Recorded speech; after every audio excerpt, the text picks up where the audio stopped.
Hare Krishna, welcome to my Radha Mother channel. Uh, Welcome back to the Krishna Katha, right? Story time. Today's story is a beautiful, beautiful story.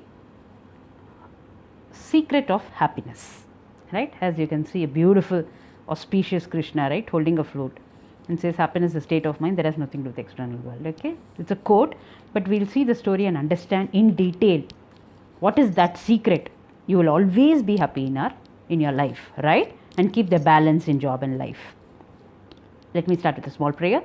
Nama Om Vishnu Padhaya Krishna Preshtaya Bhutale Srimate Bhakti Vedanta Swamin Namine Namaste Saraswati Devi Gauravani Pracharini Nirvishesha Shunyavadi Pasyatya Deshatarini. Hare Krishna. It's a very inspirational story. I enjoyed it a lot while preparing. I hope you also enjoy as much as I did. Let's start. Once there was a young man who wanted to learn about the secret of happiness from the wisest man on earth. Okay?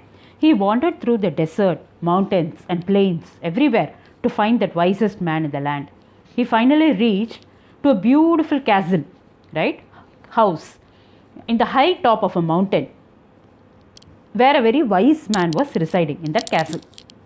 The young man had imagined the wise man, used to be like a sage. He was thinking modest and quiet lifestyle and all. But he was so surprised, he was not at all like a sage. He saw a lot of activities happening inside the castle.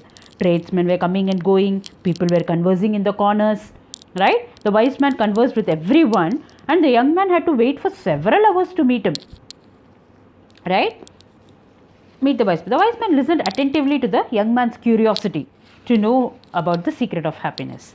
So the wise man replied that he did not have the time to explain the secret at this moment, but he suggested the young man to have a look around the castle.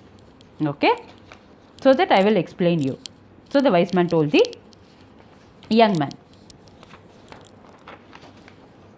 So the wise man told, enjoy the beauty and uniqueness and come back in 2 hours. And he also assigned a task to the young man. What did he tell? He handed over a teaspoon to the young man which had 2 drops of oil. So the wise man said to the young man, as you wander around the castle, carry this spoon with you without allowing the oil to spill. Okay, make sure the oil is not spilled out. So the young man began climbing and descending many stairways of the temple of the palace, keeping his eyes fixed only on the spoon, right? Because that was what interested by the wise man, right? So after 2 hours, he returned to the room of the wise man, and the wise man asked, did you see the Persian embroideries that are hanging in my dining hall? Did you notice the garden? It took the master gardener 10 years to create it. Did you notice the beautiful, parchments in the library? He was going on asking the young man. The young man was very embarrassed, and he confessed that he had observed nothing because his only concern was, what was his only concern? Not to spill the oil that wise man had interested to him, right? Then what does the wise man do? He said, then go back and observe the marvels of the world, said the wise man. Right? You cannot trust a man if you know nothing about the man and his surroundings. Right? So the young man picked up the spoon and returned to his exploration of the palace. Right? So this time he was more conscious. Right? Not like the time, he was more conscious about the surroundings, and he started observing all the artworks on the ceilings and the walls. He saw the gardens, he saw the mountains all around him, he saw the beauty of the flowers and taste with which everything has been selected and all that. Upon returning to the wise man, he explained everything in detail, everything he had seen. The wise man then asked, but where are the drops of oil that are interested to you? Right? Looking down the spoon he was holding, the young man saw that oil was not there, it is gone. Then the wise man said, there is only one piece of advice then I can give you. Right? The secret of happiness is to see all the marvels of the world and never to forget the drops of oil on the spoon. See how clever? No wonder, right? So he has also quoted a very beautiful, verse also in the Bhagavad Gita. He says, an undisciplined person who has no, controlled mind and senses can neither have a resolute intellect nor steady mind fixed on God. Right? Lord Krishna says in the Bhagavad Gita. Right? So you can also read the verse if you want from the Bhagavad Gita. I just quoted the explanation of the verse. Undisciplined person who has uncontrolled mind and senses can neither have a resolute intellect nor steady mind fixed on the God. So for the one who never unites, the mind with Krishna, there is no peace. And how can one lacks peace? How can that person be happy?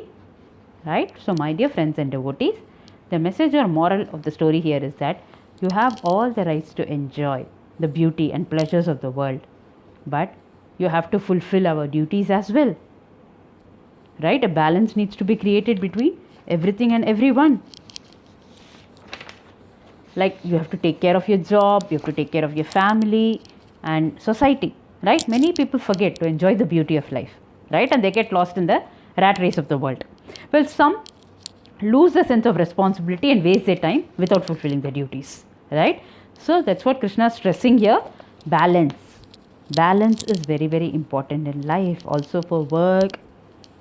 Balance is important. Also work, family, balance in work, family, health, enjoyment are all equally important. That's what Lord Krishna says. So whatever activities we do, we have to create a balance in life.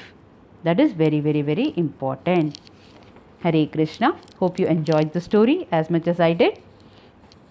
Catch you all with another interesting topic of discussion and Krishna Katha. Until then, Vanchakalpatarubhyasya kripa sindhu bhayavacha पतितानां पावनेभ्यो वैष्णवेभ्यो नमो नमः. श्रीला प्रभुपाद की जय.